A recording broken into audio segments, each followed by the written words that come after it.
La recherche du bonheur n'est pas du tout malsaine, c'est la recherche excessive de bonheur, le fait de toujours devoir chercher plus, d'être toujours dans la performance. En fait, c'est une sorte de performance du bonheur.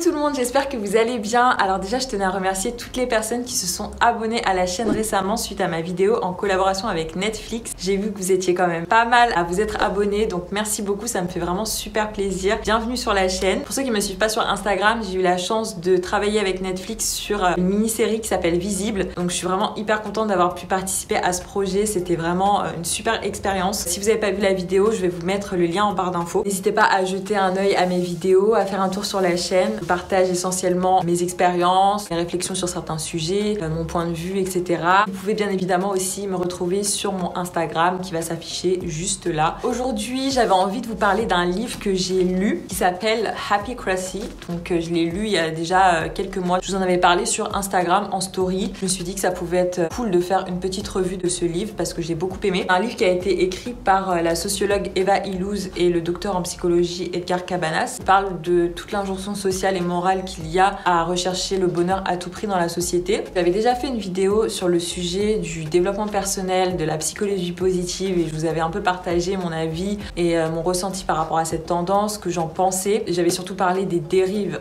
du développement personnel et de toute cette industrie. Donc le but de la vidéo, ce sera pas de me répéter parce qu'il y a des arguments qui sont dans ce livre que j'ai déjà évoqués dans ma précédente vidéo. Ce sera plus de faire une petite revue et de vous apporter peut-être des pistes de réflexion autour de ce sujet.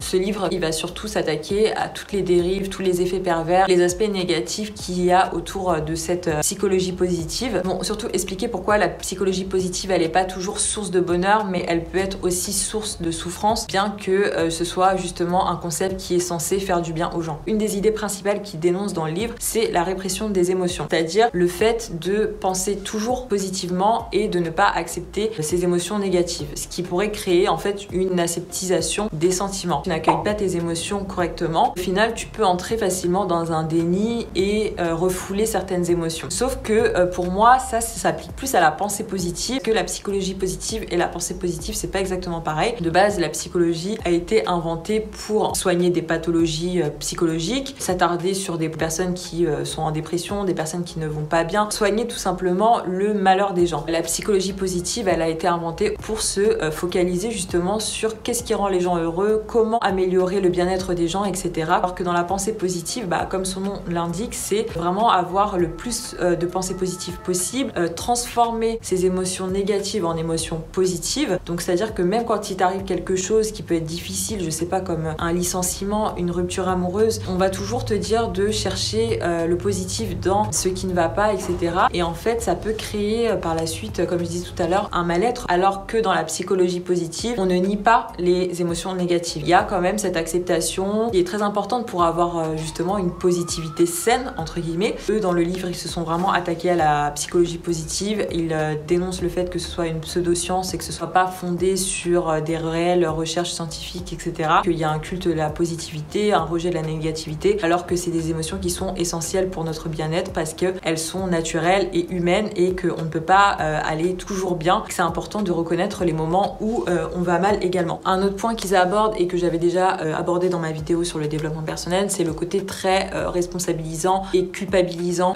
qu'il y a autour de ces concepts, c'est-à-dire que ton bonheur dépend des choix que tu fais, de tes choix personnels, et tu es responsable de ton bonheur, et parfois ça peut être difficile et culpabilisant en fait de se dire que tout dépend de toi, tout dépend de ta façon de penser. On a l'impression que si on n'est pas heureux, que forcément ça vient de nous, c'est dans notre tête, alors qu'il y a plein de facteurs qui peuvent rentrer en compte, une situation économique, des aléas qui peuvent être très difficiles à vivre, des enjeux sociaux, un contexte politique difficile dans un pays, etc. Enfin, il y a vraiment plein de choses à prendre en compte. Il y a un peu cette négation de l'environnement dans lequel les individus évoluent. Et même c'est des phénomènes qu'on voit beaucoup sur Instagram, par exemple. Il y a quand même une certaine positivité qui va parfois être toxique avec tout ce qui est good vibes only, no bad days, etc. Faut toujours se montrer positif. Il y a une période où j'ai été abonnée à plein de pages sur Instagram de positivité, des pages d'optimisme, et enfin je trouve ça vraiment cool. Mais c'est vrai qu'il y a des périodes où tu vas pas forcément te sentir sentir très bien, et quand tu as tout le temps des messages positifs, ça peut créer l'effet inverse parce que tu te dis bah qu'est-ce qui va pas chez moi. Et il y a aussi, je trouve, ça crée en fait une sorte d'espoir qui fait que tu restes dans l'inaction et t'attends juste que des choses se passent et tu vas rien faire en fait pour que des choses positives t'arrivent. Les auteurs dénoncent aussi un détournement des luttes sociales. En fait, ils s'attardent beaucoup sur le fait que dans la psychologie positive, il y a cette idée que pour changer le monde, il faut se changer soi-même. Il faut d'abord être heureux, être bien dans sa peau pour que cela rayonne sur les autres. Et en soi, c'est vrai, quand tu vas bien, ça améliore tes rapports avec les autres. Je pense que c'est un cercle vertueux, mais ce n'est pas suffisant dans la mesure où cette idée, elle prend pas en compte certaines conditions structurelles qui peuvent être limitantes. En fait, elle s'attarde uniquement sur l'individu et pas sur la collectivité. Ce qui fait que c'est une démarche assez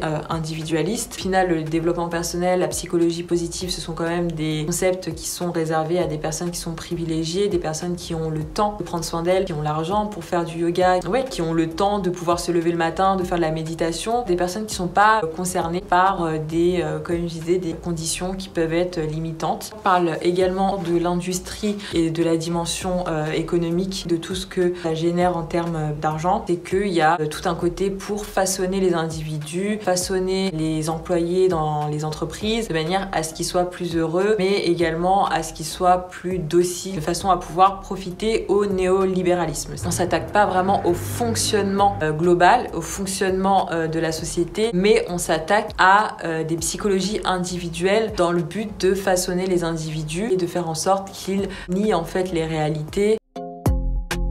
Le sujet du bonheur, etc., c'est quelque chose qui m'intéresse beaucoup. J'aime bien le fait qu'elle se soit attaquée d'un point de vue sociologique à toutes ces tendances-là, même si je trouve que les auteurs sont quand même assez radicaux sur ce qu'ils pensent, que ça permet quand même de réfléchir à des choses auxquelles on n'aurait pas forcément pensé. Surtout, ce que je pense, c'est que tous ces concepts peuvent être très bénéfiques, mais ce qu'il faut en fait, c'est être conscient des effets pervers. Il faut savoir accueillir toutes ces émotions pour justement éviter cette dichotomie entre les pensées négatives et les pensées positives, parce que l'un ne va pas sans l'autre. Pour connaître des moments de bonheur, il nous faut des moments aussi où on va un peu moins bien. Bien sûr que tout humain recherche avant tout à être heureux et à être le moins malheureux possible. Mais voilà, moi c'est mon avis personnel. Si ce sujet-là vous intéresse, je vous recommande ce livre. Vous aviez aimé ma vidéo sur le développement personnel, je vous recommande de lire ce livre également. N'hésitez pas à me dire ce que vous en avez pensé dans les commentaires, à me partager votre ressenti par rapport à tout ça, par rapport à la pensée positive, la psychologie positive. Est-ce que vous, c'est quelque chose qui vous apporte? N'hésitez pas à me dire pourquoi. Sur ce, je vous fais des gros bisous. Je vous dis à bientôt pour une prochaine vidéo et surtout prenez soin de vous. Bye!